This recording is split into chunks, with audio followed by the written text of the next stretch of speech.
welcome back to the Silverstone Grand Prix circuit as we continue our coverage of the Dunlop Endurance Championship. As you can see, we are very much up against it. Before the break, we saw some excellent action on track. So without further ado, here's our race commentator, Chris Hartley. Well, if anything, believe it or not, the conditions are getting worse here at Silverstone. Javier Morcillo continues to lead, though, in the Neil Garner Motorsport Mosler by 3 seconds from Adam Wilcox in the Audi. In third place there is Johnny McGregor in the Tyrannus. Those three making their way through Copse Corner here in worsening conditions.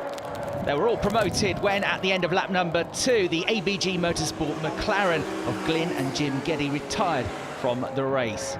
There is the battle for 5th position and for Class 3 honours, and we've now got then the Lotus driven by Chris Randall ahead of Mark Cunningham in the Porsche. Next up, it's still the Track Talk Racing Chevron driven by Chris Hart, and there we see the Aston Martin driven by the 2012 British GT4 champion Jody Fanning, on board with Jakob Mathiasen as he's overtaken now by the flying Darren Nelson in the Lamborghini. So that's Darren from the very back of the grid up to 9th place now. They're still leading Class 4 is 2-time Radical Sports Car champion Lee Atkins. His teammate Sam Alpos will take over later on. Phil Hansen has already gone by in the number 19 Audi in 4th place. There's Chris Randall in the Lotus in 5th. Cunningham in 6th position. Then Hart, and then it's going to be the Lamborghini. It gets another place, comes past the Aston Martin now. So huge amounts of power, 5.2 litres in this V10, 200-mile-an-hour Lamborghini Huracan. We go back on board now with Alan James in the Synchro Motorsport Honda Civic. Beautifully prepared car this, driven very well by the experienced Welsh racer as he accelerates now onto the Wellington Straight. This is for the class lead. He draws alongside the Mini driven by Adam Busey, the J56, but very good on brakes is Adam Busey on the way into Brooklands Corner. The left-hander, they're still going to be neck and neck. It's the second time in this race they've got so close through the corners, and it's the second time that Adam Busey has been able to fend off the Honda Civic, so he lives to fight another day. They work their way now out through Luffield and Woodkirk Corner onto the straight, and here comes the Honda Civic once more, pulling out of the sprays, pulling out of the slipstream. Alan goes left, he goes right, and finally thunders past as they go down towards Copse Corner. There's Adam Wilcox putting a lap on Glenn Finn in the Cuda Drinks Ginetta G40. But we can hear now from our erstwhile race leader Glyn Geddy with Rachel down in the pits. Tell us what's happened, and does it look likely that you guys are going to go back out there? No, not today. The gearbox looks like it's pulled itself out, so I'm not sure what's happened. We'll have to internally check it, but it looks like the gearbox is done. We only decided on Monday was going to come here, so that also doesn't help for the prep and stuff of the car. The car was parked up for the last year, so well, we took it out once last year, that was it. So it's a little bit to be expected. There wasn't a lot of time and thought went into it. It was just a case of, yeah, okay, we'll do the first round, see how it goes. So unfortunately it never lasted, but the pace is there. When qualifying was a disaster, but race pace we know was there, and I'm sure we'll be out for the next one.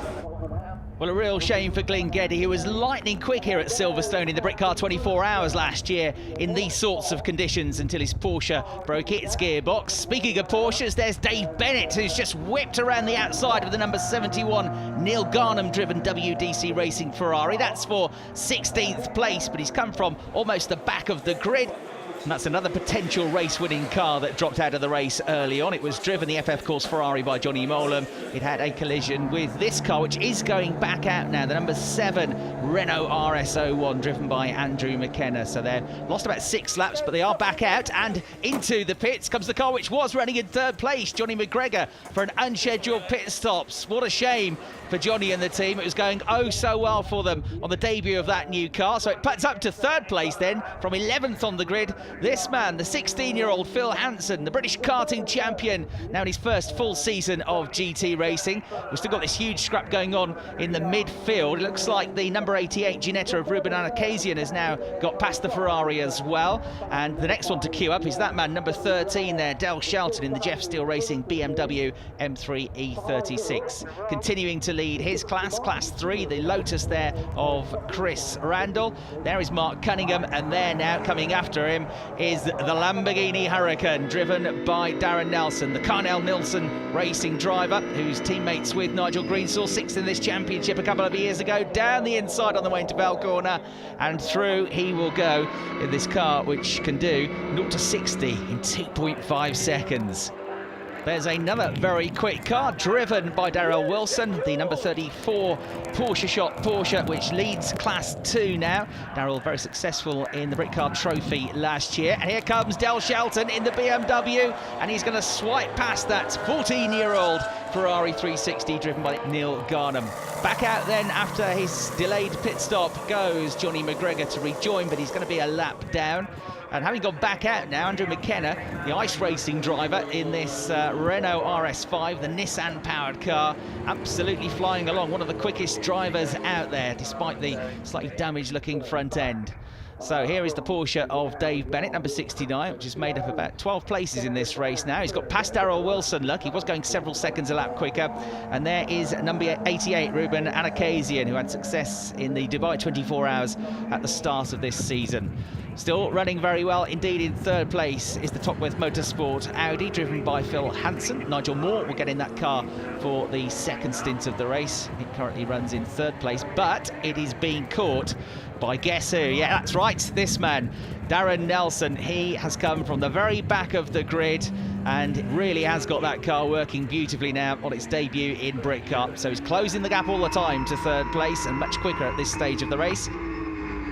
Here we ride with the Danish driver, Jakob Mathiasen, on his debut in Britcar, his debut at Silverstone, and his debut in British racing. He's in 8th place, getting a bit crossed up there as he tries to close the gap on the Track Talk Racing Chevron, driven by the very experienced endurance racer Chris Hart. Getting a good run coming out of Aintree and onto the Wellington Straight. Now we've got the left-hander at the end of the straight coming up, which is Brooklands. He's a bit far back here. Is he going to be brave on the brakes? He closes, but not quite there yet.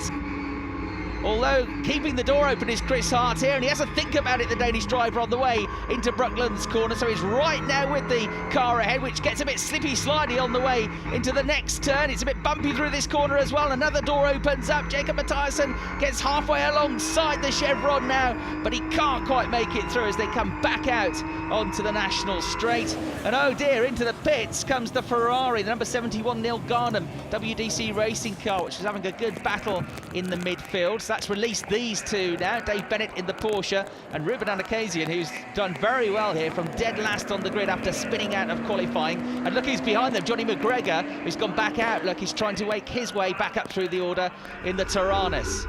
Here is the view from Alan James in the Honda Civic. He's now about to make his way into the left-hander at Brooklands corner, and he is now leading Class 5, having found finally a way past the Woodard Racing Organisation Mini Challenge R56 car driven by Adam Busey. In fact, that car has suddenly dropped a long way back. We go back with Jakob Mathiasen now, the Danish driver. He was racing Citroens in Denmark last year, and he's gone past the Mini. Just saw that through the window, parked up on the way through Club Corner. So that's had a moment or a problem, but that's why that car dropped back. Meanwhile, twitchy from Chris Hart just ahead as he comes onto the straight down towards Abbey Corner.